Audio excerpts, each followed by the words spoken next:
एक बहुत छोटा सा वक्तव्य है मेरा और हमारे समाज के लिए है।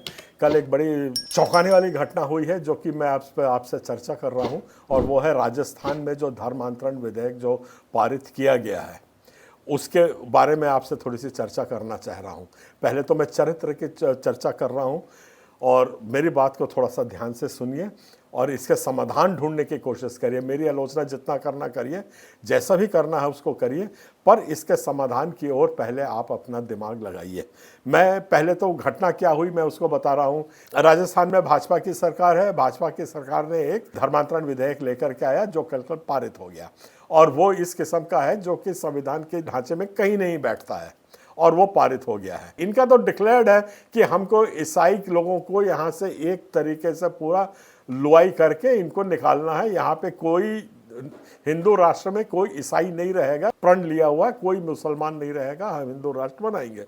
तो इस ओर ये काम कर रहे हैं, तो उनको मैं कोई दोष नहीं देता। हाँ भाई तुम करो, तो हमें काटने के लिए खड़े हुए हो, पर हमारे कुछ आका लोग हैं जो ढिंढोरा पीटते हैं कि हमको बहुत बचा रहे हैं, हमारे विश्वास को बचा रहे हैं। ईसाई धर्म आंख मूंद के उनके पीछे कूदता रहता है।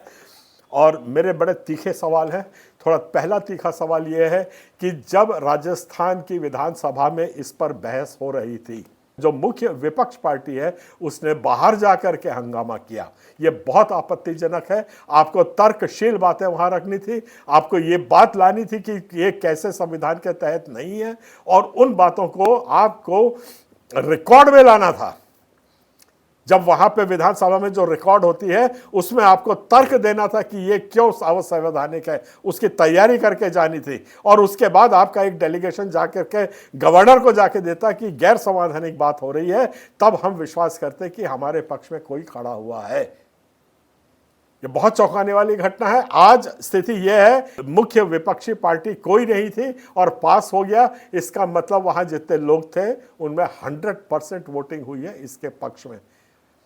तो इस किस्म का जो नैरेटिव बनाया जा रहा है ये बहुत आपत्तिजनक है, बहुत चिंताजनक है। जो मुख्य विपक्षी पार्टी का जो चरित्र था वो मैंने आपको बता दिया, और अब मैं जो आपसे बात कर रहा हूँ वो आपसे संबंधित है। हमने आज पिछले 2 महीने में देखा है, चाहे हम मद्रास चले जाएं, केरल चले जाएं, कर्नाटक चले जाए, हर हफ्ते वहाँ पे एक आप निकालते हैं बड़ी बड़ी विरोध रैली, और झंडा डंडा लेकर के सड़क पे घूमते हैं। और वैसे ही अब ये दिल्ली में भी देखा, एक में मैं नहीं चाह के भी गया था, अब फिर एक रैली आ रही है, फिर एक रैली आ रही है। ये सबसे आप क्या हासिल कर रहे हैं?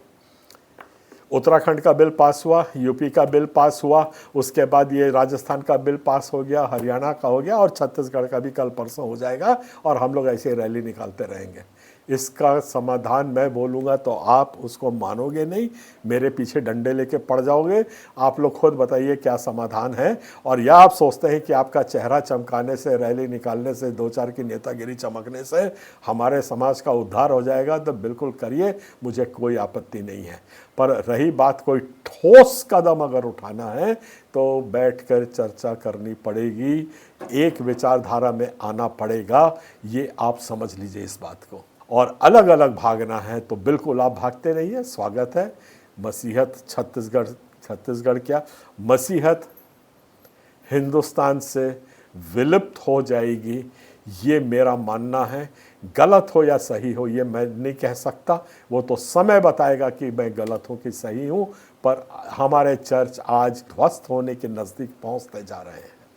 इसमें अगर कोई चिंतन कर सकता है तो अवश्य करें। तो सबको जय मसीह, जय जोहार, जय छत्तीसगढ़।